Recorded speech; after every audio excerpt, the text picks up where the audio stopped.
Hello students, welcome to Engineering Assignments. In Engineering Assignments, we were studying disaster management. In the last video, we have dealt with hazard and hazard mapping. Today, we are going to study approaches to hazard mapping as well as applications of hazard mapping. There are basically two approaches for hazard mapping. One is hazard mapping using geographical information system. Next is participatory mapping. When the mapping has to be done, some key factors has to be considered. And in these approaches, the key factor of consideration in spatial analysis is appreciating that all components of the hazard assessment vary in space and time. Next, as consequences of hazards are usually large, it is prudent to include vulnerability and risk reduction strategy in the process. So first we will be dealing with hazard mapping using geographical information system. GIS is basically used for hazard mapping and analysis, as well as for the application of disaster risk management measures. GIS mapping uses Earth geographical and spatial data for mapping into 3D space. The nature and ability of GIS provides an excellent basis for processing and presenting hazard information in the form of a map. So we can say that GIS can be utilized for hazard mapping analysis and for the application of disaster risk management. GIS is useful in arranging a high volume of data to produce a hazard map. The flowchart represents the GIS mapping of hazard. First thing is that hazard identification and data should be collected from that particular place. Next, find the frequency of hazard occurrence. Next, data processing and database creation should be done.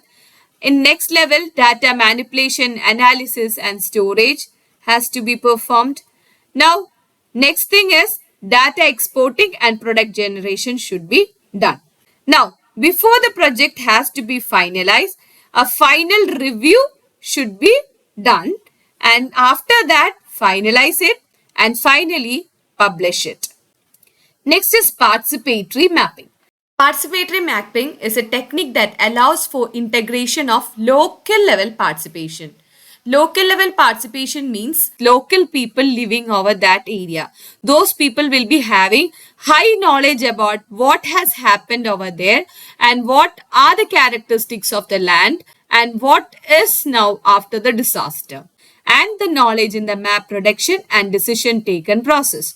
So the local people are also involved in participatory mapping. It is an interactive process that draws on local people's knowledge and allow them to create visual and non-visual data to explore the social problems, opportunities and questions.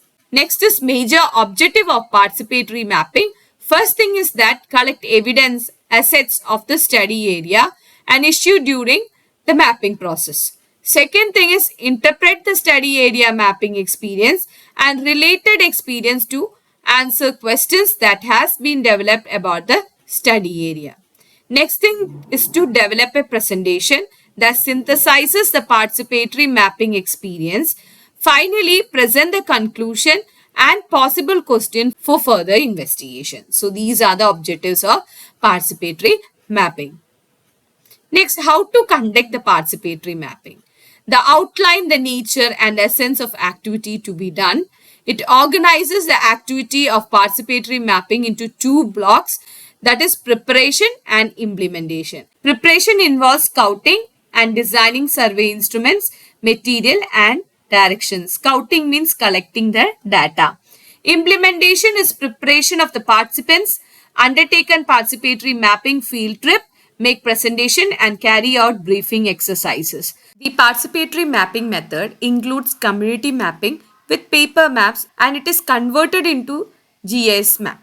Moreover, it's prepared like an illustration and you can see that the people are sitting here and they are preparing an illustration of the map, and this will be converted into GIS map. Now, utilization of participatory mapping. It is basically to create a map that represents resources, hazard, community value, usage, perceptions or alternative scenarios. Next thing, to gather traditional knowledge and practice and collect the information of assessment or monitoring. Next, to identify data gaps. Next, to inform other data collection method. to evaluate existing programs, plans, and activities. Next, to facilitate decision-making process, to assist with the data gathering for the research, to empower stakeholders, to conduct trends analysis, to educate the stakeholders about the issue and interrelationship of the resources outside their immediate area of concern. So for these all things, the participatory mapping is utilized. Now, what are the applications of hazard mapping? First thing is used for spatial planning. The hazard map provides the basis for communal and district spatial planning process. For example, definition of hazard zone in the development plan and formulation of the building regulations. So here the Sama district land map is shown. In this land map, their roads are shown in yellow color. Bridges are also shown here. So these are the bridges which is shown. Then water bodies are shown in blue color. Next, district boundaries has been shown.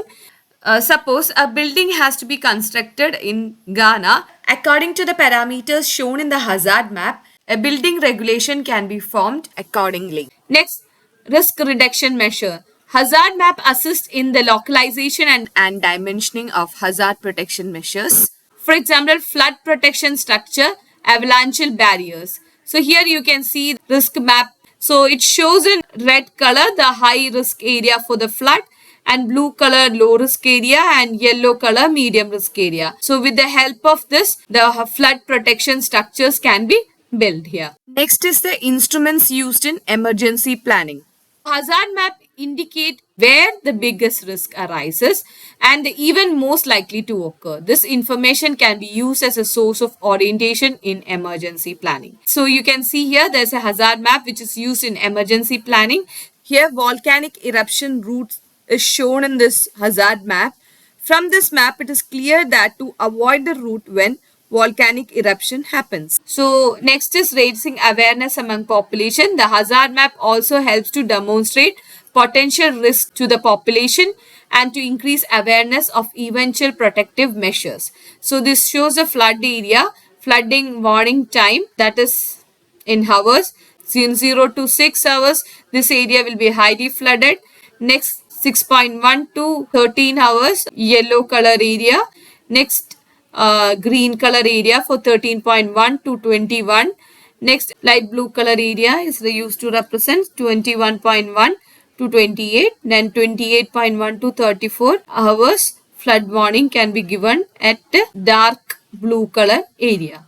So with this, the people can get knowledge about the hazard which is going to happen, and they can take the necessary step according to that. So that's all about hazard and hazard mapping. Thank you, students. Thank you for watching my video.